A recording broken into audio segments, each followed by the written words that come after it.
ለወትሮም የጥይት ድምጽና የባሩድ ሽታ የማያጣው መካከለኛው ምስራቅ አሁን ላይ ብዙ ተዋናዮችን ያሳተፈ የለየለት ግጭት ውስጥ ገብቷል። እስራኤል ሊባኖስ ላይ በምትፈጽመው ወረራና ጥቃት የተቆጣችው ኢራን ትላንት ሌሊት ናስር ኦፕሬሽን ብላ በሰየመችው ዘመቻ እስራኤልን ክፉኛ ደብድባለች።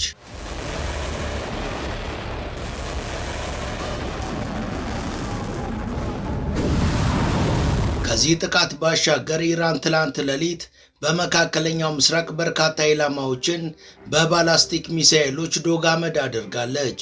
ኢራን በሳውዲ አረቢያ የሚገኘውን የልዑል ሱልጣን አየር ማረፊያ ላይ ከ2 በላይ ጥቃቶችን ፈጽማለች። በዮርዳኖስ የሚገኙ የአሜሪካ የጦር ቤዞችንም መታለች። የኢራን አብዮታዊ ዘብ በእስራኤል ላይ ሲፈጽም የነበረውን የሚሳኤል ድብደባ ማቆሙን ይፋ አድርጓል።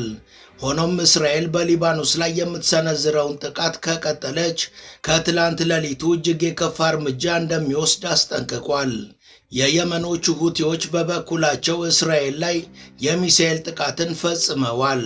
በቀይ ባህርና በባቤል መንደብ ላይ የእስራኤል ማናቸውንም አይነት መርከቦች ዝር እንዳይሉ ጥብቅ እገዳን ጥለዋል። እስራኤል በበኩሏ ኢራን ለሰነዘረችው ጥቃት በኢራኖቹ ኢስፋንና ካራጅ ከተሞች ላይ እንዲሁም በማሻር በሚገኘው ግዙፍ የፔትሮኬሚካል ማምረቻና የሚሳኤል ማምረቻ ጣቢያዎች ላይ ጥቃት መፈጸሟን ገልጻለች።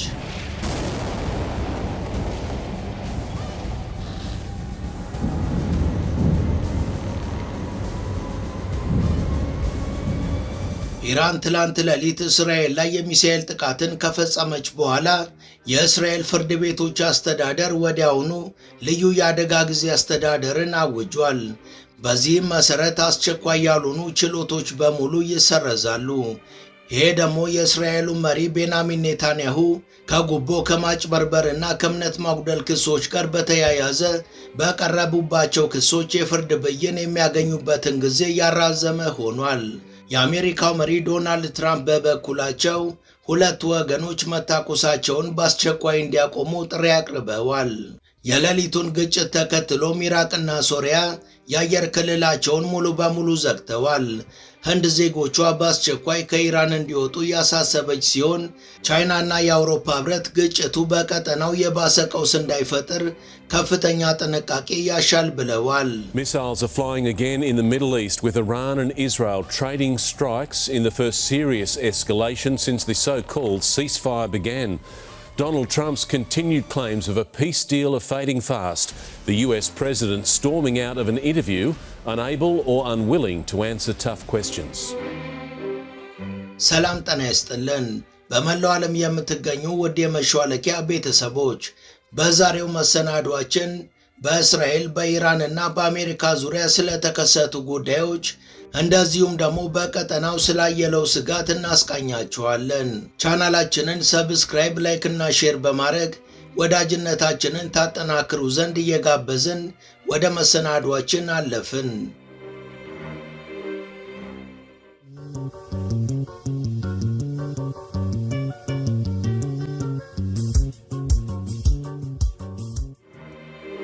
እስራኤል ሊባኖስ ላይ በምትፈጽመው ወረራና ጥቃት የተቆጣችው ኢራን ትላንት ሌሊት ናስር ኦፕሬሽን ብላ በሰየመችው ዘመቻ እስራኤልን ክፉኛ ደብድባለች።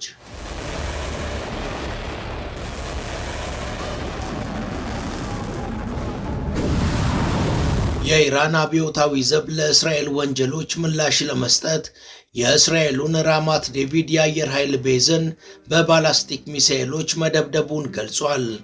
ራማት ዴቪድ የአየር ማረፊያ በጢሮስ በናባቲህና በሌሎች የሊባኖስ አካባቢዎች ሰላማዊ ዜጎችን ለመግደልና መንደሮችን ለማውደም መነሻ ስፍራ ነበር። ከዚህ ጥቃት ባሻገር ኢራን ትላንት ሌሊት በመካከለኛው ምስራቅ በርካታ ኢላማዎችን በባላስቲክ ሚሳኤሎች ዶግ አመድ አድርጋለች። ኢራን በሳውዲ አረቢያ በሚገኘው የልዑል ሱልጣን አየር ማረፊያ ላይ ከ2 በላይ ጥቃቶችን ፈጽማለች። ከፍተኛ ውድመትም ተመዝግቧል። በዮርዳኖስም በርካታ የአየር ማረፊያዎች በኢራን ተደብድበዋል።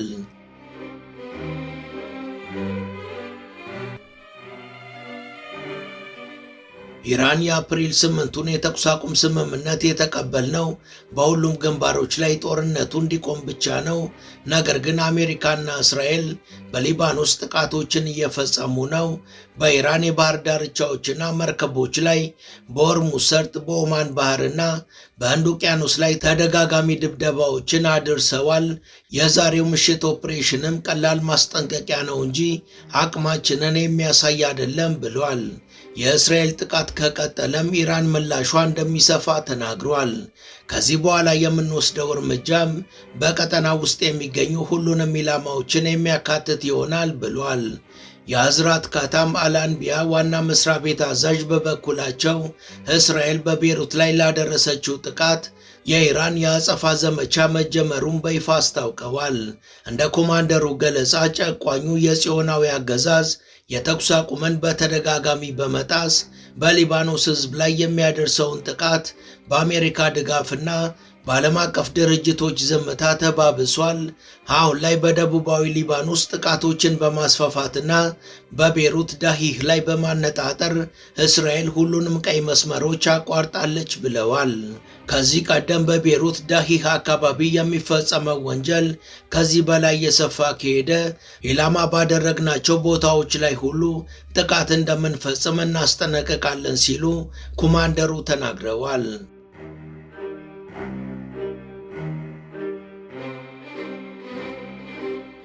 የየመኖቹ ሁቲዎችም በበኩላቸው ትላንት ሌሊት እስራኤል ላይ ጥቃት ፈጽመዋል።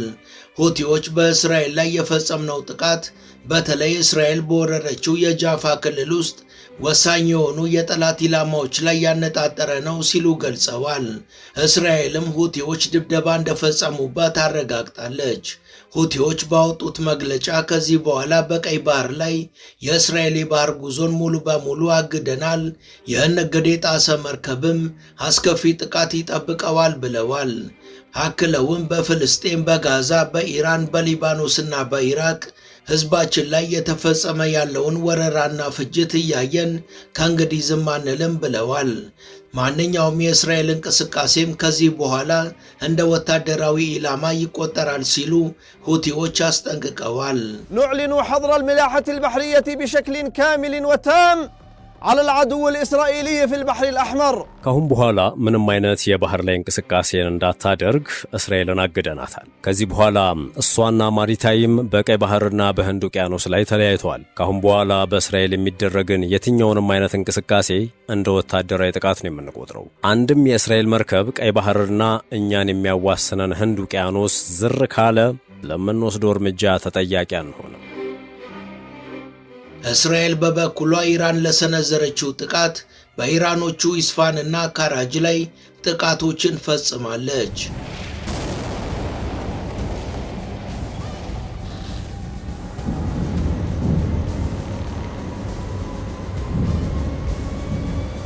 እስራኤል አዲስ ዙር ጥቃት ከሰነዘረች በኋላ በተለያዩ የኢራን አካባቢዎች ፍንዳታዎች ተከስተዋል።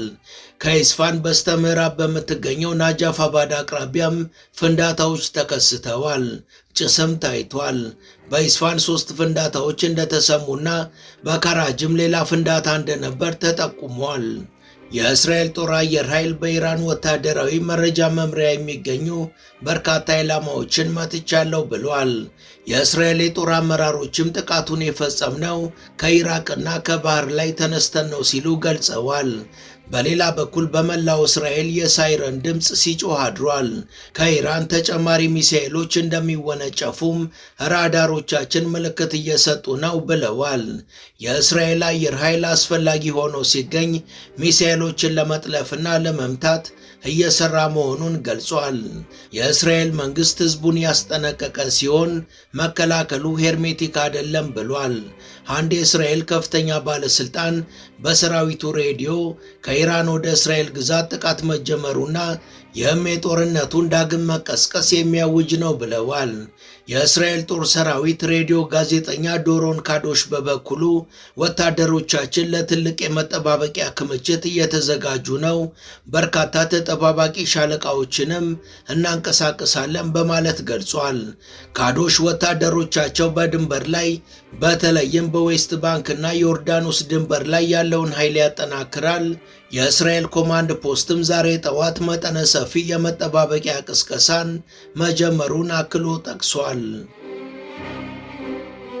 ቤት ብቻ አይደለም፣ የህይወት ደረጃውን የሚቀይር አዲስ መኖሪያ ነው። ለአጭር ጊዜ የሚቆይ እስከ 25 በመቶ ቅናሽ የተደረገባቸው ለመኖሪያ ምቹ፣ ለኢንቨስትመንት ተስማሚ በሆነው ቦሌ ደንበል ጋዜቦ አደባባይ በልዩ ዲዛይን የተሰሩ ዘመናዊ አፓርትመንቶችን ይዘንሎት መተናል። ባለ 1 መኝታ ከ55 ካሬ ጀምሮ፣ ባለ 2 መኝታ ከ77 ካሬ ጀምሮ ከ10 በመቶ ቅድመ ክፍያ ወይንም ከ687 ሺህ ብር ቅድመ ክፍያ ጀምሮ ሰፊ የጋራ መገልገያ ቴራስ፣ ዘመናዊ ሊፍቶች፣ የከርሰ ምድር ውሃ፣ ስታንድ ባይ ጄኔሬተር፣ የሴኩሪቲ ካሜራዎች፣ የመኪና ማቆሚያ ቤዝመንት። ለበለጠ መረጃ በ0921 85 7239 ይደውሉ። ቪስኮር ሪል ስቴት። በሌላ በኩል የትላንት ሌሊቱ ኢራን እስራኤል ላይ የፈጸመችው ጥቃት ጠቅላይ ሚኒስትር ቤንያሚን ኔታንያሁን ከሙስና ችሎት አድኖታል ተብሏል። ኢራን ሌሊት እስራኤል ላይ የሚሳኤል ጥቃት ከፈጸመች በኋላ የእስራኤል ፍርድ ቤቶች አስተዳደር ወዲያውኑ ልዩ የአደጋ ጊዜ አስተዳደር አውጇል። በዚህም መሰረት ሁሉም አስቸኳይ ያልሆኑ ችሎቶች ለጊዜው ይሰረዛሉ። ጠቅላይ ሚኒስትር ቤንያሚን ኔታንያሁ ደግሞ ከጉቦ ከማጭበርበርና ከእምነት ማጉደል ወንጀሎች ጋር በተያያዘ በቀረቡባቸው ክሶች የፍርድ ብይን የሚያገኙት በዚህ ሳምንት ነበር። አሁን ግን ኢራን ጥቃት መፈጸሟን ተከትሎ ብይኑ ላልተወሰነ ጊዜ ተሰርዟል። በርካታ ተንታኞችም ኔታንያሁ ጦራቸው ሊባኖስን በዚህን ያህል መጠን እንዲደበድብ ያደረጉት ኢራንና ሁቲዎች ዝም እንደማይሉ ስለሚያውቁና እነሱን ወደ ግጭቱ አስገብተው ጥቃት እንዲፈጽሙባቸው ለማስገደድና የፍርድ ሂደቱን ለማሰናከል ያቀዱት ሴራ ነው በማለት ገልጸዋል። ይህ የኔታንያሁ የመጫወቻ ካርድ በጣም ጥንታዊ ብልሃት ነው ሲሉም አክለው ተናግረዋል። ከዚህ በኋላም ኔታንያሁ ጋዛን፣ ሊባኖስን ወይም ኢራንን እያጠቁ እንዲሁም ጎን ለጎን ደግሞ ያለምንም ቅጣት የፍርድ ቤት ብይናቸውን አራዝመው ዳር ላይ ቁጭ ብለው በቀጠናው የሚንቀለቀለውን እሳት እየተዝናኑ ይሞቃሉ ተብሎ ይጠበቃል። በግጭት ቀስቃሽ ንግግራቸው የሚታወቁት የእስራኤሉ ቀኝ አክራሪ ሚኒስቴር ቤን ጊቨር ኢራን ሁልጊዜ መቃጠል አለባት ብለዋል። የተቃዋሚ ፓርቲ አመራሩ ቤኔት በበኩላቸው ኔታንያሁ ያለ ቀጠናው ሰላም ይሆናል ብሎ ማሰብ ሲበዛ የዋህነት ነው፣ የሱ መንግስት የእስራኤልን ደህንነት እንኳን እንዴት ማስጠበቅ እንዳለበት አያውቅም ብለዋል። The current government is incapable of providing security, law and order to the people of Israel. That's just a fact. የአሁኑ የኔታንያሁ መንግስት የእስራኤልን ሕዝብ ደህንነት ማስጠበቅ ያልቻለ፣ ሕግና ስርዓትን ማክበር ያልቻለ ደካማ መንግስት ነው። በመንግስታችን ዙሪያ ያለው እውነታ ይሄ ነው። ከሰሜን ገሊላ እስከ ኔጌቭ እንዲሁም በዚህ ካለንበት መካከለኛው የእስራኤል ክልል የሕዝቡ ደህንነት ምንም እየተጠበቀ አይደለም። ኔታንያሁ ሰውን የማይሰማ ነውጠኛ ሰው ነው። ቤን ጊቬርና ሌሎቹ ሹማምንቶችም ዘወትር ግጭትን የሚቀሰቅሱ ናቸው። ኢራን ትላንት ሌሊት እስራኤል ላይ ጥቃት ከሰነዘረች በኋላ ትራምፕ ለኢራን ይህን ጥቃት እንዳትፈጽም ነግረዋት ነበር ሲል የእሳቸው ድቤ መቺ ሚዲያ የሆነው ፎክስ ኒውስ ገልጿል። አስቂኙ ነገር ግን እስከ ዛሬ ሊባኖስ በዚህ ልክ ስትደበደብ ትራምፕ ዝም ብለው ከርመው ዛሬ ላይ ኢራንን ጥቃት እንዳትፈጽሚ ማለታቸው ነው። በአሁናዊ የኢራንና የአሜሪካ ግንኙነት ዙሪያ የተጠየቁት የኢራን የውጭ ጉዳይ ሚኒስቴር ቃል አቀባይ ኢስማኤል ባጋይ በበኩላቸው እስራኤል ትላንት ለፈጸመችብን ጥቃት አሜሪካ እጁ አለበት፣ እሷ የለውበትም ብላ መግለጫ ብታወጣም ማንም አያምናትም ብለዋል። در منطقه ما هیچ کس باور نمیکنه که عملی از رژیم صهیونیستی سر بزنه በቀጠናው የእስራኤል መንግስት የፈጸማቸው የሚባሉት ወረራዎችና ፍጅቶች እንዲሁም ጦርነቶች እስራኤል ብቻዋን ልታደርጋቸው የማትችላቸው ናቸው። በመሰል ተግባሮች በእያንዳንዱ ጊዜ ዘወትር አሜሪካ ከጎኗ እንዳለች ነጋሪ ያሻውም። ይህን እውነታ አሜሪካ ብትክድና እጄ ንጹህ ነው ብትል እንኳ ማንም የሚያምናት የለም። እነዚህን የእስራኤል ተግባሮች የአሜሪካ የጦር ዕዝ የሚያቀነባብራቸውና እንደሚመራቸው ሁሉም ሰው ያውቀዋል። ይህ በእንዲህ እንዳለ በእስራኤል ቴል አቪቭ የሚኖር አንድ ወጣት ለኢራን ትሰልላለ በሚል በቁጥጥር ስር ውሏል። በ30ዎቹ ዕድሜ ውስጥ የሚገኘው ይህ ሰው ከዓመቱ መጀመሪያ አንስቶ እስከታሰረበት ጊዜ ድረስ ከኢራን ጋር ግንኙነት ነበረው በሚልም ተከሷል። የኢራን ባለስልጣናት ሰውየው ከደህንነት ጋር የተያያዙ ስራዎችን በገንዘብ ተስማምቶ ለኢራን እየሰራ እንደነበር ተደርሶበታል ብለዋል። በሌላ በኩል የአውሮፓ ህብረት ከፍተኛ ዲፕሎማት በቀጠናው ያለው ነገር ወደ ባሰ ቀውስ እያመራ ነውና አስቸኳይ ውይይት ያስፈልጋል ብለዋል። የህብረቱ ከፍተኛ ዲፕሎማት ጃካ ካላስ ኢራንና እስራኤል ጥቃቱን እንደገና ጀምረዋል፣ ይህም የመካከለኛው ምስራቅ ጦርነትን ለማስቆም በስምምነት ላይ ያለውን ተስፋ ስጋት ላይ የሚጥለው ነው። በቀጠናው ከዚህ በላይ ግጭት ከተፈጠረ የለየለት ነገር መከሰቱ አይቀሬ ነው። አሁን ሁሉም አካላት በጠረጴዛ ዙሪያ ተቀምጠው መወያየት አለባቸው ሲሉ ተናግረዋል። ተጽዕኖ ፈጣሪ ተንታኝ የሆነው ወጣቱ አሚር ካዝሚ በበኩሉ ኢራን ከጥንት ዘመን ጀምሮ እስከ ቅርብ ጊዜያት ድረስ የተዋደቀችባቸውና አልሸነፍ ባይነቷን ያስመሰከረችባቸው የጦር አውድማዎች ሀገሪቷን በፍጹም የማያሸንፏት እንድትሆን አድርጓታል። ኢራን መቼም እንደማትሸነፍም በእርግጠኝነት እናገራለሁ ብሏል። Of course, central to this is the Battle of Karbala in 680 AD. which took place in a city in present-day Iraq. በ680 ዓመት ዓለም ከርበላ የተባለው ጦርነት ላይ ኢራን ለመጀመሪያ ጊዜ ከገባች ጀምሮ ዘወትር በጦር አውድማዎች አለመሸነፏና ብርቱ ሆና መቀጠሏ ዛሬ ላይ ላላት አሸናፊነት ትልቁን ሚና ተጫውቷል። በተለይ ደግሞ ኢራን ወደ ጦርነት መግባት ባትፈልግም አስቀድመው ወሯትና አጥቅተዋት በምትገባባቸው ጦርነቶችም ተረታ አታውቅም። ከዚህ አንጻር ኢራንን አሸንፋለሁ ማለት ዘበት ነው። ወደ ቻናላችን ቤተሰቦች ለዛሬ በአሜሪካ በእስራኤልና በኢራን ዙሪያ በተከሰቱ ጉዳዮች ዙሪያ ያስቃኘናችሁ ይህን ይመስል ነበር። እስከ ዝግጅታችን ፍጻሜ አብራችሁን ስለነበራችሁ ከልብ እናመሰግናለን። በቀጣይ ቢሰሩ የምትሏቸውን ርዕሰ ጉዳዮች ብትጠቁሙን ደስ ብሎን እንቀበላለን። ቻናላችንን ሰብስክራይብ፣ ላይክ እና ሼር በማድረግ ወዳጅነታችንን ታጠናክሩ ዘንድ እየጋበዝን ለዛሬ በዚሁ ተሰናበትን። መልካም ጊዜ።